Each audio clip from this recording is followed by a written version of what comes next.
अच्छी वीडियोस के लिए हमारे चैनल को सब्सक्राइब कीजिए।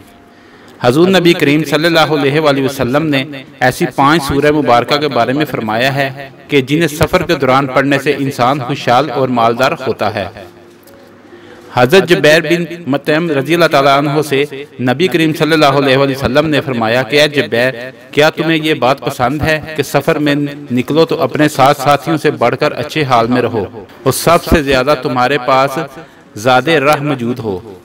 जिस पर हज़रत जुबैर रज़ियल्लाहु ताला अन्हु ने अर्ज किया कि मेरे माँ बाप आप सल्लल्लाहु अलैहि वसल्लम पर कुर्बान हो, मैं ज़रूर ये चाहूँगा। इस पर नबी करीम सल्लल्लाहु अलैहि वसल्लम ने फरमाया, तुम ये 5 सूरतें सफ़र में पढ़ा करो। सूरत काफिरून, सूरत नसर, सूरत इखलास, सूरत फलक, सूरत अल-नास। हर सूरत को बिस्मिल्लाहिर्रहमानिर्रहीम से शुरू करो और फिर सूरत अल-नास के बाद भी बिस्मिल्लाहिर्रहमानिर्रहीम पढ़ी जाए। इस तरह 5 सूरतों और 6 मरतबा बिस्मिल्लाह शरीफ पढ़नी चाहिए।